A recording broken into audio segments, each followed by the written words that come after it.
Hello everyone and welcome. My name is Vincent and this is a quick tutorial about my workflow between Cinema 4D, Procreate and Redshift. I want to go through all the steps but fairly quickly, and well, if you want to learn more or get the stuff in depth, you can check out my Patreon, or in general you can just support me there and I would be amazed about that. And then let's get started by doing this and this. So we are now directly in Cinema 4D and I have the scene already open where I can create my procedural faces. And I want to show you how this works. So I created a helix and let's turn everything off for now. So I have a helix with a displacer and a noise on it. So if I press play, every frame looks different. Then I'm using a cloner, and in the cloner I use object and I use the helix to clone my cylinders onto the object. So this is the second step, how it looks. Then we need to apply some effectors. So I've got this plane effector, which gives us a variation in the size. Then I use another plane effector to cut off the top and the bottom a little bit. And then I have some tiny variation just with a randomizer, which is set to just 111 and a scale of 0.2. So overall we have a little bit of variation, and the cool thing is now the noise for the plane effectors, like the shader field, is animated, and also this other displacer is animated. So you can see every frame looks different. And then we just need to activate our volume builder and the measure. And in the builder and the measure, I have a little bit of smoothing and dilation. And at the very top, I've got some smoothing and the eyes. We will talk about that in a bit. So let's first of all find a frame which we would like, and I remember frame 19 looked pretty nice. Yeah, I would say this looks very funny, odd and weird, but I think we need a little bit more smoothing. If we have too many harsh edges, that's a bit complicated to work with. So the dilation I'll increase a little bit so we get more volume, and I will have more steps in my smoothing, so everything's a bit more smoother, and I think this looks pretty nice. Then let's try to think about where could be the face and the eyes. I think this side is actually nicer, and I created these two spheres and I want to cut out holes for the eyes later on. So the eye socket I'm creating here, and let's see how they face. Perhaps we'll make them a little bit bigger and put them a little bit more into the face, but this is really just my personal taste, and perhaps your mesh anyway looks very different or comes from another software. So this will be later on the real eyes, and let's say that's about it. Nice. Then we need to copy the volume measure because I don't want to convert this guy, because I don't want to leave my setup in here. So therefore I'll just copy everything out of the default setup and hide the setup again. Then I can press C on my keyboard to convert the volume measure.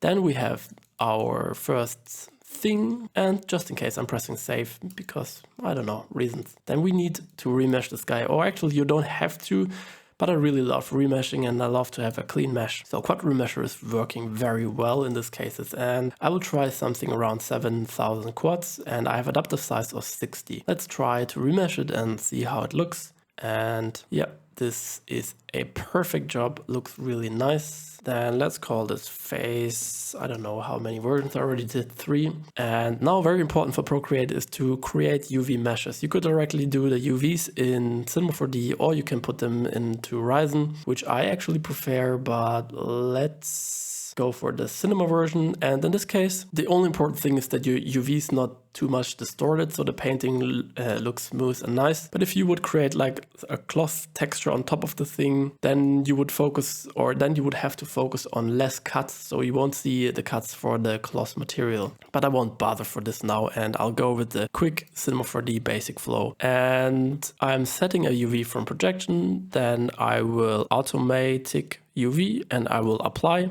and then UV packing I will also apply, and now everything is nice and packed. And I would say this is already done. There's definitely very little deformation in the mesh because we have so many cuts. As I said, this is not a really good solution if you want to work with cloth, or if you want to work with a material where you would see the cuts in the UVs, because later on we need definitely to continue to work with Redshift. In comparison, I created another face, and you can see I made the cuts in Ryzen and they are way more clean, and especially in the face in the front I didn't have any cuts.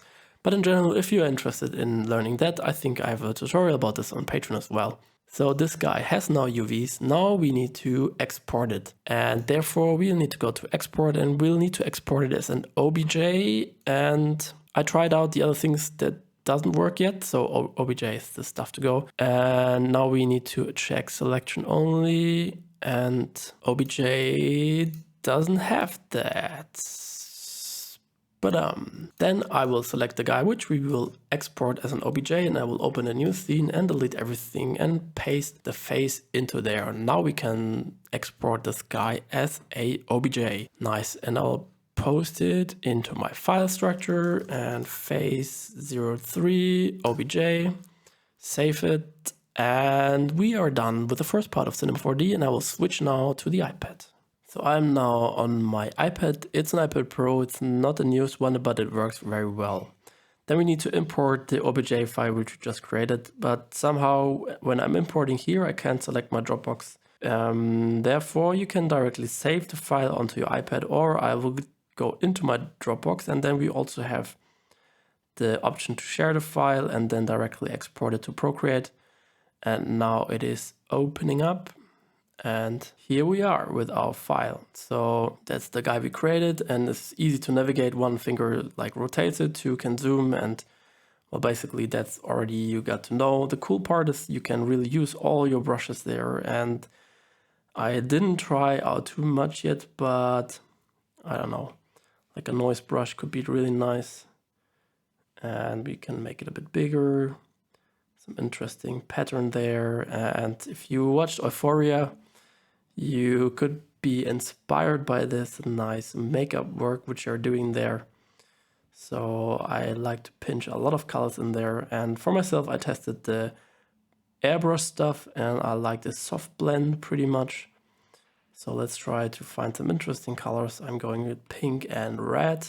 Basically, that's about it. I mean, you can go a bit more in depth. You can create layers and everything, but for my style, that's already it. And you can see it's so intuitive and fun to paint around. And I think I will go into the speed mode again. So I'll time lapse this video here.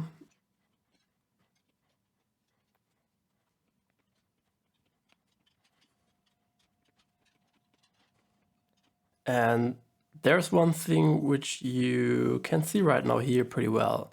There's a harsh edge, and I'm pretty sure this is the cut from our UVs. The cool thing about Procreate, you can just paint over the cutting edges from your UVs, so it gets blended together.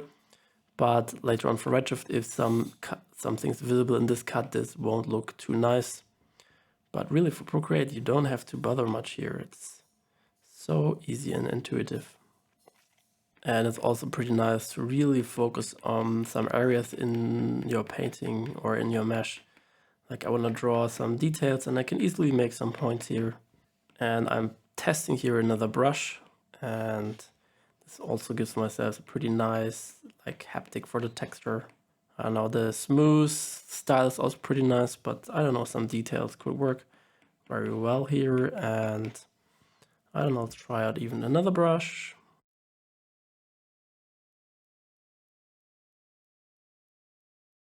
So I think for now my mesh is done. I'm pretty colorful here, but that's alright. We added some details. I like the graphical stuff at the back. A little bit an exploration of different brushes. And yeah, perhaps there's one thing, like you should really invest a bit more time in the UVs in the first place. It's a bit annoying that you always see the cuts. So therefore I will always have to paint over the cuts again. So don't go with the default mode. Then when we're done, we need to go to the export part, and you need to go to action and share. And then at the bottom, you can share your textures as a PNG. And also again here, if I saved it in the Dropbox, it kind of didn't work. That was weird. So I saved this to my files and export successful. But for now, let's try if it works again with the Dropbox. So Dropbox, and yeah, an unknown error code. So this happened all the time to me. But it says export is successful. Let's see if it's in the Dropbox. Otherwise, I'll just transfer the file from my iPad back to the PC. So, and I'm back in Cinema 4D now. And I've exported my materials into my folder here, and I'll just select the two which I painted in Procreate and load them into my shader here. And this is like a default material which I have in every scene, and it gives me the basic stuff so I quickly can connect stuff together. So we get the roughness map, and I will actually create a color layer, because we definitely want to blend in together a few things, not only the roughness layer, but let's put it into the base and let's preview the roughness layer. And you can see that we have a little bit of variation in the roughness, which is nice, but there's not too much happening. And actually on the right, you can see the UV cuts from the object itself. So let's connect that back to the thing, and I have my color layer. I'll connect that to the ramp, and later on we can connect more imperfection materials to this guy. Then the most important stuff, the default diffuse layer, and we'll put it into the base color. The base color goes into a color correction and then into the node here. And this looks already pretty nice. I also like the glossy look of this thing. So now this is the default thing, but obviously we want to work a little bit on everything. So I will create another ramp node, and now I'll connect the diffuse material into the ramp, and this is pretty good for a bump map actually. So let's connect our diffuse one into my bump node here. This is the second one, and I have a height value of 0.1. And let's preview the whole material, and we can zoom in a little bit closer and see how the bump is behaving. Now on this side you can see it's pretty interesting that we get a lot of details in this area here, or I don't know, let's rotate the guy. And before I do that, I put the eyes into that as well. We will talk about them later. On the back you can see here tiny details for the bump imperfection, and we could try to emphasize this a little bit more by increasing the scale to 0.2. But in general, I wouldn't go too high with the height scale value. 0.1 feels already quite much. And we could try to play around with the values to emphasize more different parts. But now you can see the contrast is pretty harsh, and these areas start to look a little bit weird. And let's reduce that again, so we only have a little bit of higher contrast there. So that's basically it. Now comes the time to make the material interesting and unique, because this looks still a bit boring. But before we do that, we will have a look onto the eyes, because they are a little bit disturbing right now. Therefore, I'll go into Redshift and create another Redshift material, put them onto both of the eyes, and this is going to be a glass material, so glass. And then we will just copy and paste the spheres, and I'll put them into each other, and I will scale them down a little bit. Let's say 4.5, or I don't know, 4. And we can also move the eyes a little bit more to the front, something like that. And this material should be black, and this looks creepy as hell. We need a white area as well, not only a black part. So therefore let's convert my two eyes, and I'll select the material which I already have here, and I don't need this color. I want a vertex map, and let's paint actually onto the eyes, and therefore I will select them and go for vertex color, and let's make, well, this was one too much, perhaps a little bit of a blur is actually kind of nice. And obviously this is wrong, so the white part needs to be black and the black to be white, but we can remap that in Redshift. Of course, they're looking in different direction. The guy, he's a bit, yeah, but I would say, well, the right one a tiny bit bigger. That's about it. Then we need to go to our Redshift material, search for vertex color, C4D vertex map, and we will select the maps and drag it in here. Let's press C to preview, and this looks about right. Then I can put the vertex map back into a ramp, because we need to switch the colors. So white should be black and black should be white. Connect that to the diffuse color and connect that to the output, and reactivate our glass again. And now, yeah, I think this looks pretty nice. Yeah, I mean, you could spend a bit more time on that, but I think you pretty much know how to make eyes. And let's talk a bit more about the shaders. So let's close the eyes and have a look back onto the material itself. I will show you something. So I copied a mesh here, and I've I press C to preview the mesh now, you can see that we see all the cuts from this UV, and this is really not nice. It looks crap, just probably something just like a cubic mapping if you look at this. Yeah, so we need either we scale this material like teeny tiny so the cuts are not that visible anymore, or we will use a material which does not emphasize the cuts anymore so much. But yeah, especially the lines wouldn't work at all here. But let's try that. So this is my height material, and therefore I will create a displacement, and we also want to have a displacement blend. And I will have another displacement so we can connect stuff together. And actually I already have one displacement here.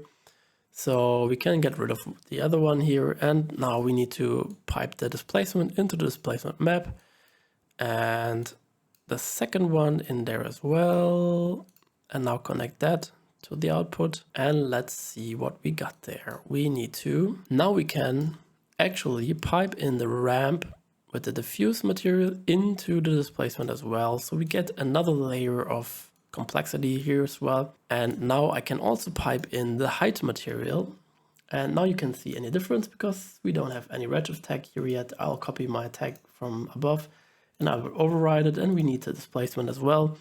And I have one subdivision. The mesh is already quite high res, so I don't need too many subdivisions here. I think 2 is a pretty good value. And now you can see that things are starting to get interesting. This area is way more emphasized now. We still got some glossy areas, which is also kind of nice, but we are starting to get some rough parts as well. And I think we forgot one thing. We've only seen the first displacement. In displacement mode, you need to activate the blend and the additive mode. And let's zoom out a bit. Now you can see what I mean. These edges are not so nice. So first of all, I think the material overall is still too big.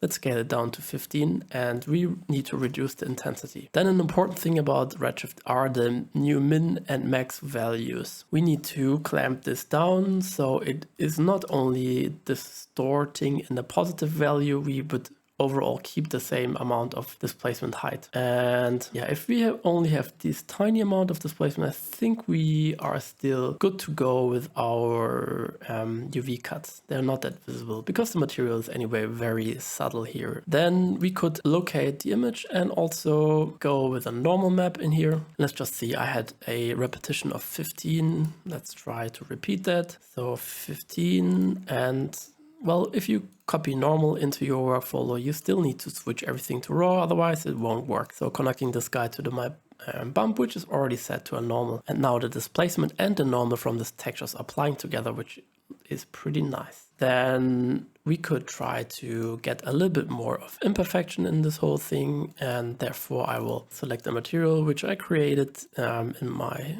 surface imperfection pack, and I want to put this into the roughness material, and let's press C to preview the whole roughness. So what do we get? First of all, we need to blend them together. Let's say we want to multiply, and that's good. The material itself can be a bit whiter now, because if it's too dark, we will be too shiny.